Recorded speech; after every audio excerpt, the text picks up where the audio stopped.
সর্বপ্রথম মাতা পিতার প্রাপ্য হলো একটা ইসলামিক নাম রাখা। এখন তো নাম দুলাল, বাপের নাম খবর নিলে দেখা যায় সফন। এখন তো কালকে আমাদের ময়দানে ডাকবে, এই দুলাল ইবনে সফন, এই সফনের ছেলে দুলাল। এখন দোনোটা তো হিন্দুর নাম, কি বলেন ঠিক না? তা আমরা সন্তানের নাম রাখতেছি। আর একটা মজার বিষয় হলো, আমাদের দেশের নাম তো রাখে, একটা আসল নাম রাখে, আর ডাকার জন্য আরেকটা রাখে, কি বলেন? নাম সুন্দর রাখছে, আব্দুর রহমান, আব্দুর রহিম। পাশেতে কি আছে? ফিন্টু, নাসিরউদ্দিন ফিন্টু, কি বলেন? সাদেক হোসেন খোকা, খোকা কলেছিলে। তারপরে আছে না এরকম, বা আসল নামটা বিলুপ্ত হয়ে যায়। এখন খোকা আর ফিন্টু, নান্টু, জান্টু, এটা কি হয়ে যায়? ফসার হয়ে যায়। তো কালকে মতন মধ্যে ওই নাম দিয়ে আপনাকে ডাকবে, আর আমাদের ওই সময় মুখ দেখানোর অবস্থা থাকবেন আল্লাহর দরবারে। এই জন্য সর্বপ্রথম একটা ইসলামিক নাম রাখতে হবে আপনাকে।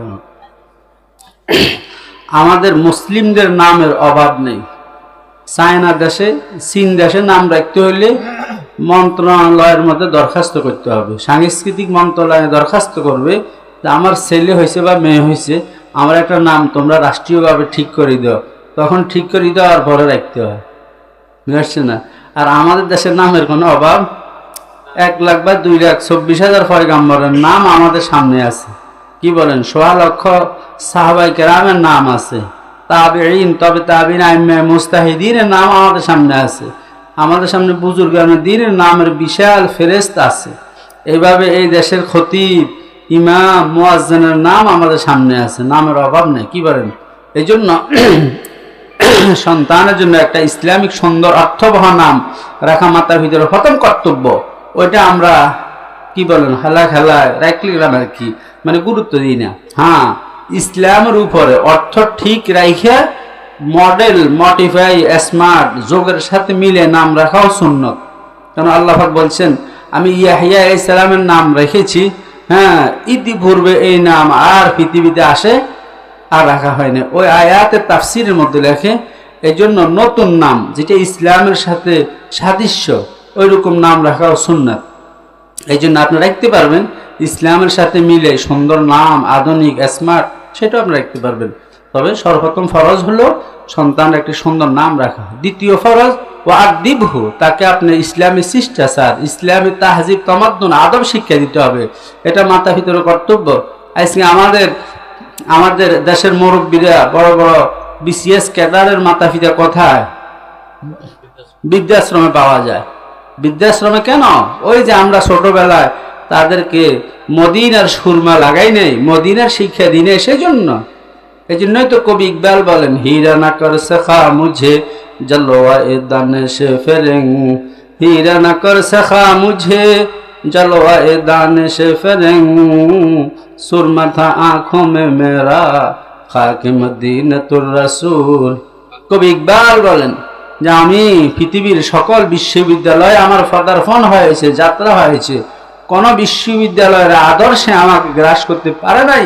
ইহুদি খ্রিস্টানদের কোন বিশ্ববিদ্যালয়, কোন শিক্ষা শিষ্টাচার আমাকে গ্রহণ করতে পারে নাই। কেন? ওই ছোটবেলায় কারি কুদ্দুস সাহেব রহমতুল্লাহ আলাইহির বাড়ির মাদ্রাসায় আমার চোখে কোরআনের সুরমা লাগাই দেওয়া হয়েছে। সেই জন্য কোন পরিবেশ আমাকে নষ্ট করতে পারে নাই।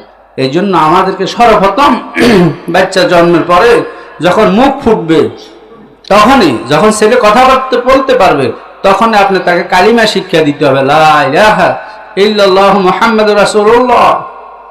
কেন? যিনি আমাকে সৃষ্টি করেছেন, সৃষ্টির পূর্বে আমার জন্য কোরআন অবতীর্ণ করেছেন। এই জন্যই আমাকে সর্বপ্রথম মুখ ফুটার পরে কি শিখাইতে হইব? কালিমা শিক্ষা দিতে হবে। কি বলেন? মান কানা আউয়ালু কালামিহি লা ইলাহা ইল্লাল্লাহ ওয়া আখিরু কালামিহি লা ইলাহা ইল্লাল্লাহ দাখালাল জান্নাহ। ওই সন্তানকে আপনি মুখ ফুটার সাথে সাথে কালিমা শিক্ষা দিয়েছেন, অতঃপর সে মৃত্যুর সময় কালিমা পড়তে পেরেছে, আল্লাহ তাওফিকে, মাঝখান দিয়ে কি হয়েছে আল্লাহ পাক দেখবে না, দাখালাল জান্নাহ। এই জন্য আপনার দায়িত্ব তো সর্বপ্রথম তাকে কালিমা শিক্ষা দেওয়া। বলে হুজুর কালিমা তো ঘরে পড়াই ফেলছি, মাদ্রাসা লাগেনি। না, আপনি যেটা কালিমা ঘরে শিখেছেন এটা হিন্দুরা পারে।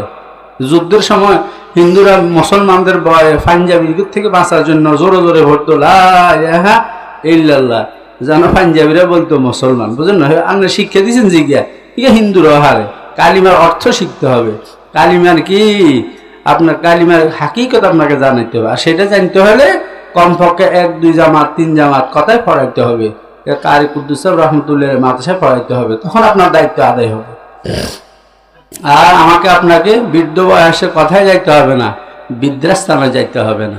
কি বলেন? ইনশাআল্লাহ আমরা আমাদের সন্তানদেরকে আসুন সবাই মিলে দ্বীনি শিক্ষা দিই। আল্লামা থানভী রহমতুল্লাহ লিখেছেন, সন্তানকে যদি আপনি সর্বপ্রথম ইসলামিক জ্ঞানটা দিয়ে দেন, কোরআন ও হাদিসের অল্প হোক, এটাকে যদি আপনি বেসিক, এটা যদি আপনার স্ট্রাকচার হয়, এটা যদি ফাউন্ডেশন হয়, এরপরে সে যেই কোনো দুনিয়াবী শিক্ষা শিখবে, সে সেখানে ভালো, সবার থেকে ভালো থাকবে।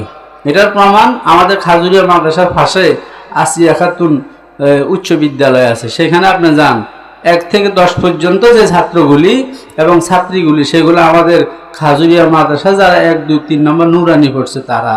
ওই যে আল্লামা থানভীর কথা মিলে গেছে না, যে আপনার দেখা যায় কি আমাদের ক্লাসে এখানে 4র্থ 5ম পড়ে গেছে, কিছুই পারে না, সে সবার থেকে দুর্বল, মগর স্কুলে দিলে সব থেকে ফার্স্ট হয়ে যায়। কেন? ওই যে আপনি বেসিকে সর্বপ্রথম আপনি যখন মূলে কোরআন ও হাদিসে শিক্ষা দিবেন, তো জাগতিক সব শিক্ষা তার জন্য সহজ হয়ে যাবে। বুঝে আসছে? এই জন্য আসুন সবাই মিলে আমরা এই মাদ্রাসা কিভাবে আরো ত্বরান্বিত করা যায়, আরো আগাই নেওয়া যায়, সেটা আমরা চেষ্টা করব। কি বলেন? ইনশাআল্লাহ সকালবেলা যদি আপনি পেঁয়াজ দিয়ে 1 মুঠ ফান্তাবাদ খান, আর পুরা দিন যত কিছুই খান না কেন, আপনার ওই পেঁয়াজ আর ফান্তাবাদের একটা মাতলা, একটা ডেট থাকি যায়, ঠিক না?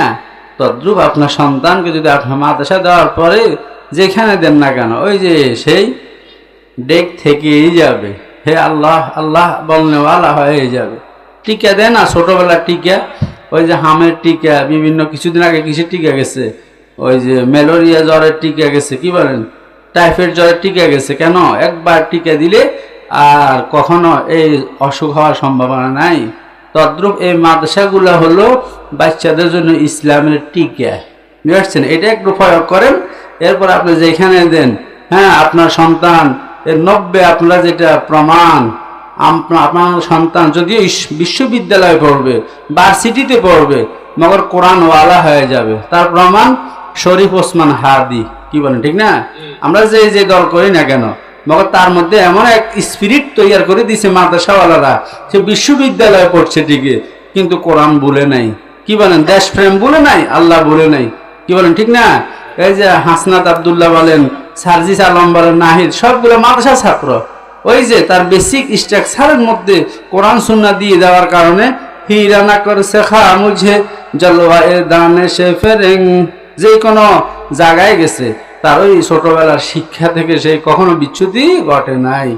কি বলেন? ইনশাআল্লাহ আমরা সবাই মিলি এই মাদ্রাসা আগায় নিব তো ইনশাআল্লাহ। অর্থ দিয়ে পারবো, বুদ্ধি দিয়ে পারবো, মেধা দিয়ে পারবো, কিছু না পারলে বিরোধিতা না করি, বিরোধিতা করা যাবে না। হাদিস মেশকাতের একটা হাদিস আসছে, কালকে আমাদের ময়দানে আল্লাহ পাক বিচারের বিভিন্ন ট্রাইব্যুনাল হবে, মানে বিচারের বিভিন্ন ক্যাটাগরিতে বিচার হবে। একদিন আল্লাহ রাব্বুল আলামিন একটা ট্রাইব্যুনাল বসাবে, হ্যাঁ, সেই দিন বিচার হবে, বান্দাকে দাঁড় করানো হবে কিসের উপরে? তার আসামির কাঠ গড়ায়। তখন বলবে তোমার কি আমল আছে নিয়ে আসো, তখন তার নামাজ আসবে, ইয়াজি আলাইহা সালাত, নামাজ আসবে, বলবে ইয়া আল্লাহ আমি এ বান্দার নামাজ। আল্লাহ পাক বলবে ওকে ফাইন, তুমি তার নামাজ থাকো। কিছুক্ষণ পরে রোজা আসবে, ওই ব্যক্তি বলবে ইয়া আল্লাহ আমি এই ব্যক্তির রোজা, বলে ঠিক আছে তুমি অবস্থান করো। এভাবে কুল্লু আমাল, তার সব আমল আসি বলবে, আমি তার ওমরা, আমি তার হজ, আমি তার যাকাত, আমি তার ফিতরা। আল্লাহ পাক বলবে ঠিক আছে। শেষ পর্যন্ত আসবে তার ওই আমলটি, বলবে তুমি কে? বলে আনাল ইসলাম, আমি তার ইসলাম, আমি তার মাইন্ড, আমি তার কোরআনের পক্ষের একটা চিন্তাধারা, আমি সেই আমল। বলে হ্যাঁ, আল ইয়াউমা আযীবিক, আজকে এই বান্দাকে আমি জান্নাত এবং জাহান্নামে দিব এই আমলটার মাধ্যমে। মানে সেটা কি? ফিতরত ইসলাম, ইসলামের ফিতরত, ইসলামের মনোভাব সে পোষণ করতো কিনা, ইসলামকে ভালোবাসতো কিনা, ইসলামের বিরোধিতা করতো কিনা, ওই দৃষ্টিকোণ থেকে ওই দিন বিচার হবে। ওই দিন নামাজও দেখবে না, আর রোজাও দেখবে না, অন্য আমলও দেখবে না। এই জন্য আমার আপনার সন্তান না থাকুক, আমি অর্থ দিই না পারি, বুদ্ধি মেধা দিই না পারি, মগর কুওয়াতে নেকি না দাড়ি বদমকুন, আমি যদি পক্ষে করতে না পারি, আমি কখনো এইখানে কেন বাংলাদেশের যে কোনো ধর্মীয় প্রতিষ্ঠানের আমরা বিরোধিতা করবো না ইনশাআল্লাহ। কি বলেন? বিরোধিতা করব না। আমার মাইন্ড দিয়ে আমার চেষ্টা চিন্তা চেতনা ইসলামিক হতে হবে। হতে পারে আমি সেই উসিলা কালকে আমাদের ময়দানে আল্লাহ পাকের নাজাতের ব্যবস্থা করে দিব ইনশাআল্লাহ।